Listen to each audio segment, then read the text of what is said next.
Est-ce que tu connais le rôle de cet outil? C'est la puissance. C'est-à-dire même Adobe l'a trouvé tellement utile qu'il a trouvé mieux de l'insérer sur Photoshop et Illustrator. Dans cette vidéo, je vais te montrer quand et comment l'utiliser sur Adobe Photoshop. Et si tu es nouveau, tu t'abonnes parce qu'ici, je te partage des techniques concrètes qui vont te permettre de prendre en main Photoshop, Illustrator et InDesign comme un pro. Alors là, nous sommes sur Photoshop. Supposons que je veux extraire la photo de cet enfant dans ce cadre photo. Alors, je vais aller chercher cet outil qui s'appelle outil de correction de perspective par recadrage. Je choisis cet outil comme ceci et je vais zoomer dans la photo et sélectionner les 4 angles de la photo avec l'outil.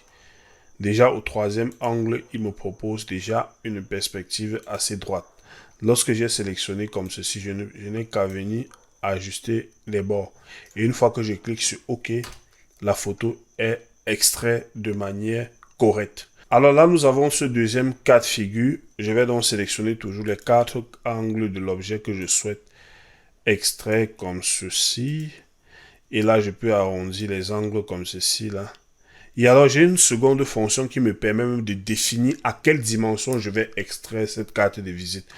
Je vais montrer, sachant que la dimension d'une carte de visite standard est de 5,5 par 8,5, 600 de résolution. Je valide OK. Et vous remarquez là qu'il a extrait la carte de visite.